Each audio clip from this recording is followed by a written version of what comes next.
26 کی رات میں ایک چیز اور 26 کے دن میں اور 26 کی ساعتوں میں اور 26 کے لمحوں میں ایک چیز بہت اہم ہے، اور اس کو اپنی زندگی میں واقعی اہم بنا لیں۔ اس کے بڑے مشاہدات دیکھے، تجربات دیکھے، انہیں کلمہ دیکھے، انہیں بھی جنت ہمارے ساتھ بھیج دے، ہمارے ساتھ تو غیر مسلم کے لیے بھی نفرت نہ ہو، خیر خواہی کا جذبہ ہو، میں کہ وہ بھی مانگے گا اللہ اس کو بھی دے گا۔ بچے چھوٹیاں ہیں، ابھی سے پڑھنا شروع کرتے ہیں، یا اللہ تو کریم ہے، ان کے رشتوں کے مسائل نہ ہوں، اللہ ان کی عمر میں برکت ہو، اس میں اعظم ہے اور اس میں نافع ہے۔ آپ اگر چاہتے ہیں نا کہ دنیا کی کوئی بیماری، جادو، جنات، اثرات، بندشیں آپ کے ساتھ ہیں، ہاتھ پاؤں کے ناخن کاٹ لیں، صرف ایک تسبیح پڑھنی ہے، اول آخر درود پاک 3 بار، آپ کچھ عرصہ کر کے دیکھیں، آپ کی زندگی میں حیرت انگیز انقلاب آئے گا، حیرت انگیز انقلاب آئے گا، اور یہ مسائل حل ہوں گے، اور ان کو کسی مٹی میں دفن کر دیں۔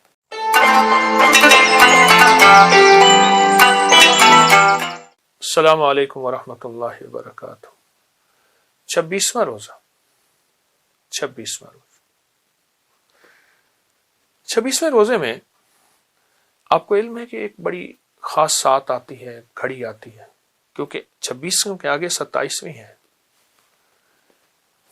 27ویں ہے، اور عمومی تجربات میں بھی، مشاہدات میں بھی، اور کتابوں میں بھی، اللہ والوں کے اقوال میں بھی یہی ہے کہ 27 کی رات لیلۃ القدر ہوتی ہے، لیکن یہ ضروری نہیں، عمومی یہی ہے، اور راتوں میں بھی ہوتی ہے۔ 26 کی رات میں ایک چیز اور 26 کے دن میں اور 26 کی ساعتوں میں اور 26 کے لمحوں میں اور 26ویں روزے کی گھڑیوں میں، آخری عشرہ ہے، ایک چیز بہت اہم ہے، اور اس کو اپنی زندگی میں واقعی اہم بنا لیں۔ اس کے بڑے مشاہدات دیکھے، تجربات دیکھے۔ میں ایک واقعہ سناؤں گا۔ حضرت مخدوم جہانیہ جہاں گشت رحمۃ اللہ علیہ، مخدوم جلال الدین بخاری جہانیہ جہاں گشت رحمۃ اللہ علیہ، یہ ہمیشہ 26 کی رات کا بہت شدت سے انتظار کرتے تھے، ان کے مشاہدات میں، ان کی معمولات میں، ان کے تجربات میں بہت انتظار فرماتے تھے، اور 26 کا دن اور 26 کی رات میں صرف تیسرا کلمہ پڑھتے تھے، تیسرا کلمہ، سبحان اللہ والحمد للہ ولا الہ الا اللہ واللہ اکبر ولا حول ولا قوت الا باللہ العلی العظیم، کثرت سے پڑھتے تھے، کثرت سے۔ اچھا، میں نے یہ بس یہاں تک پڑھا، کیوں پڑھتے تھے یہ مجھے سمجھ نہیں آئی۔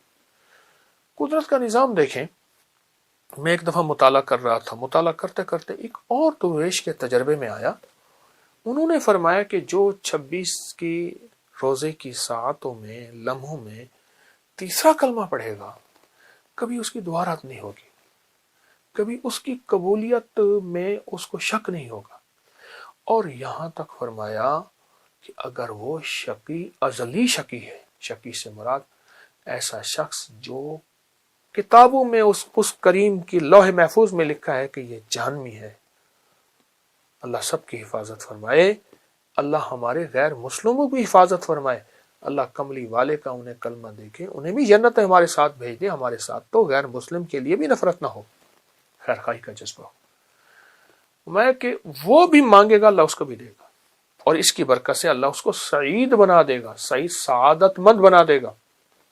ایک ہے شقی، شقاوت کہتے ہیں بدبختی، ایک ہے سعید جو تیسرا کلمہ پڑھے گا۔ اچھا، تیسرے کلمے کو پھر میں نے بتانا شروع کر دیا 16 سال سے۔ تیسرا کلمہ جو بتایا، یہ رشتوں کے لیے بڑا زور فائدہ مند ہے۔ بچے چھوٹیاں ہیں، ابھی سے پڑھنا شروع کرتے ہیں، یا اللہ تو کریم ہے، ان کے رشتوں کے مسائل نہ ہوں، اللہ ان کی عمر میں برکت ہو، رشتے ہو جائیں تو ان میں آپس میں محبت ہو، پیار ہو، الفت ہو، اے اللہ طلاقوں کا روگ نہ ہو، اے اللہ جدائیوں کا روگ نہ ہو، اے اللہ گھروں میں آگ اور نفرت نہ ہو۔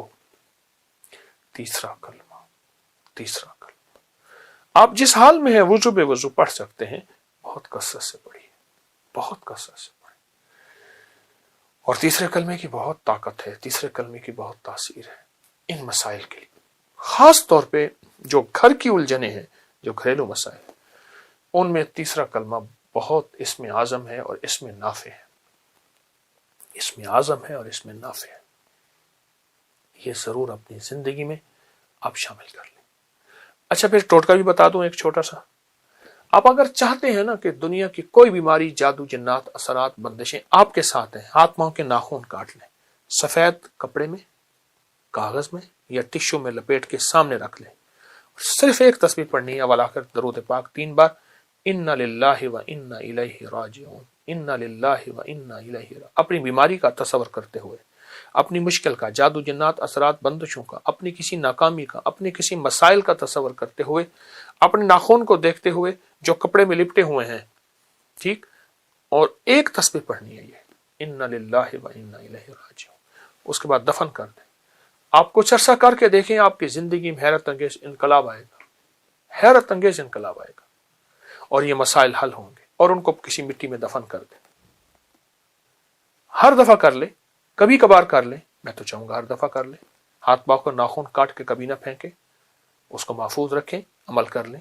چند منٹ کا عمل ہے، اور چند منٹ کا عمل آپ کو زندگی میں بہت نفع دے گا، بہت فائدے دے گا، بہت نفع. اور وہ تیسرے کلمے کا عمل انشاءاللہ نہیں بھولیں گے. ان 26ویں روزے کی ساعتوں میں تیسرا کلمہ، اور تیسرا کلمہ بھی ایسا تیسرا کلمہ جس کو زور شور سے پڑھیں، خوب جذبے سے پڑھیں، خوب کیفیتوں سے پڑھیں، اور دل کی گہرائیوں سے پڑھیں، اور سارا دن پڑھیں اور کھلا پڑھیں. باقی معمولات بھی کر سکتے ہیں، باقی عبادات بھی کر سکتے ہیں، باقی تسبیحات بھی کر سکتے ہیں، لیکن اس عمل کو انشاءاللہ ہم نہیں چھوڑیں گے. اللہ پاک ہماری حاضری کو قبول فرمائے، اور ہمارے روزے کو ایسا قبول فرمائے کہ کہیں روزہ منہ پہ نہ مار دے. بس قبول کر لیں، قبول کر لیں، قبول کر لیں. یہ ہر وقت اس لمحے میں ہو، ہمارا لمحے یہ ہو، اور کبھی بھی اپنی قبولیت پہ شک بھی نہ ہو اور ناز بھی نہ ہو، اترانا بھی نہ ہو، گھبرانا بھی نہ ہو. گھبرانا یہ کہ میری تو کوئی عبادت قبول ہی نہیں ہوتی، اترانا یہ کہ میری قبول ہے تیری قبول نہیں ہے. نہ، بس عاجزی ہو، اس کریم کو عاجزی پسند ہے. آمین انشاءاللہ. جزاک اللہ. السلام علیکم ورحمۃ. یہ جو پڑے ہوئے پتھر، ان کی کیا، یہ کہاں کے پتھر ہیں؟ پرانی اینٹیں ہیں جو پرانی عمارتوں سے پڑی تھیں، گری تھیں، انہوں نے پھینک دیں. میں نے اٹھا کے